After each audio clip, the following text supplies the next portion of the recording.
سؤالي لفضيلة الشيخ حسن فرحان المالكي. فضيلة الشيخ، ذكرتم أن ثلث الجيش تخلف مع عبد الله بن أبي بن سلول رئيس المنافقين، لكن 6 سنوات بعد ذلك فضيلة الشيخ في غزوة تبوك أيضا حصل التخلف، والقرآن يخاطب قل للمخلفين.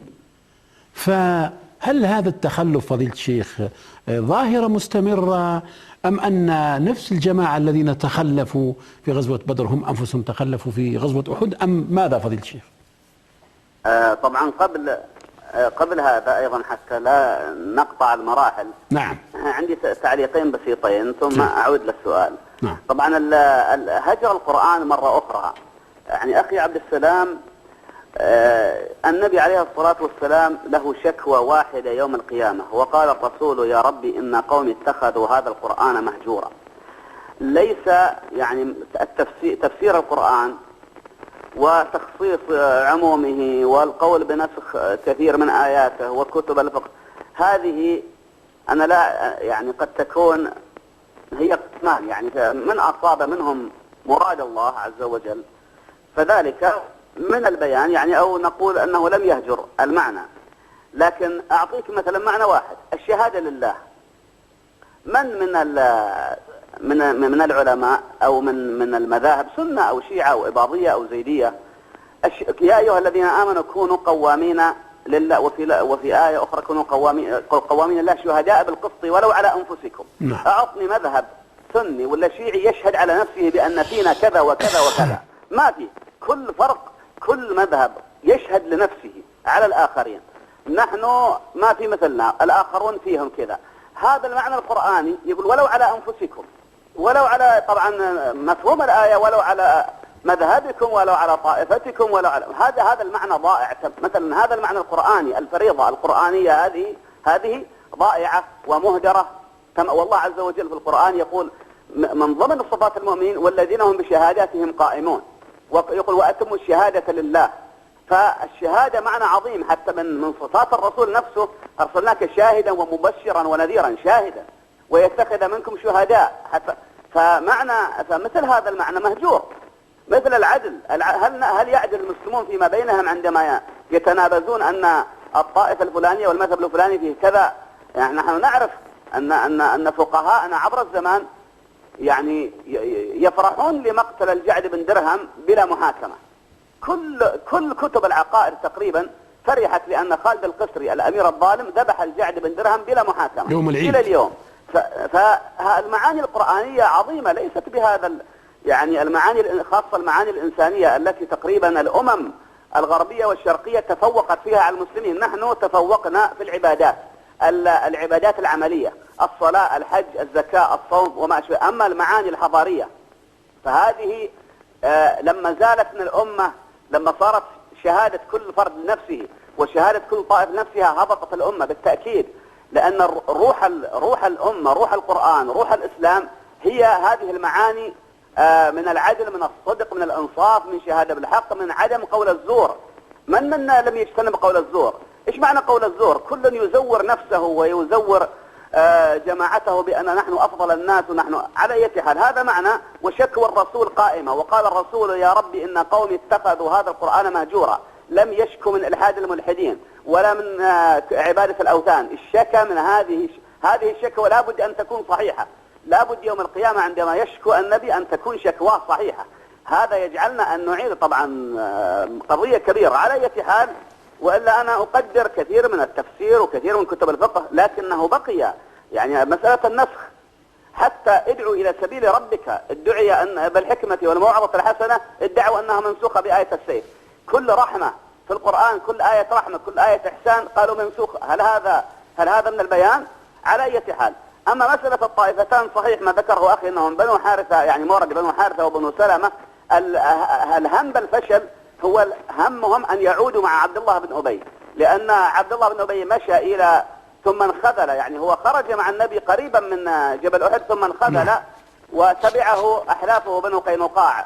أيضا النبي عليه الصلاة والسلام لم يستعن بهم، كانوا قد خرجوا في كتيبة من اليهود فقال لا نستعين بهم. لكن بعض الشيخ قال أطاعهم وعصاني. ليش هو بينه وبين النبي عقد أن يطيعه النبي صلى الله عليه وآله؟ يعني عبد الله بن أبي طبعا متفقين أنه من كبار المتهمين بالنفاق، بل هو ربما يعني لا يزيد عليه في النفاق إلا يعني أبو عامر الفاسق. نعم. إلا أن وكان له زعامة ويحب أن يعني تو أسلم بعد بدر، لكن استمر في إساءاته في المريسيع، واستمر فيما بعد في غزوة تبوك وغيرها. لكن ما ذكرته أخي عبد الباقي مسألة التخلفات. نعم. أو الإدبار المستمر، يعني هو الإساءة ليست فقط في الذين انخذلوا، إنما أيضا الذين حضروا. ذكر القرآن الكريم: ولقد صدقكم الله وعده إذ تحسونهم بإذنه حتى إذا فشلتم وتنازعتم في الأمر وعصيتم من بعد هذا القرآن يقول من بعد ما أراكم ما تحبون. هذا أيضا نوع من إساءة. لكن أخبر أيضا في آية أخرى: إذ تصعدون ولا تلوون على أحد والرسول يدعوكم في أخراكم. يعني تصور ناس يصعدون إلى الجبل هاربين، والنبي يقول: تعالوا أنا رسول الله، فلا يرجعون. هذه أيضا إساءة. حتى أن أم عمارة نسيبة بنت كعب النجارية طلبت من أحدهم ترسا، قال: أعطني الترس إذا كنت فارا، فرمى لها الترس وهرب. هذه أيضا غريبة جدا. أيضا في آية أخرى: ثم وطائفة قد أهمتهم أنفسهم يظنون بالله ظن الجاهلية. هؤلاء ممن حضر، ليسوا المنافقين. يعني هذه الصفات يعني ممن حضر، ويقولون: هل لنا من الأمر شيء؟ وأيضا ممن حضر: لو كان لنا من الأمر شيء ما قتلنا هنا. نعم. إنما استزلهم الشيطان ببعض ما كسبوا. نعم. ولقد هذا ثلاثة وردوا: عثمان بن عفان وسعد بن عثمان وعقبة بن عثمان، وكلا الاثنان بدريان أنصاريان، وعثمان أحدي أو شهد أحد.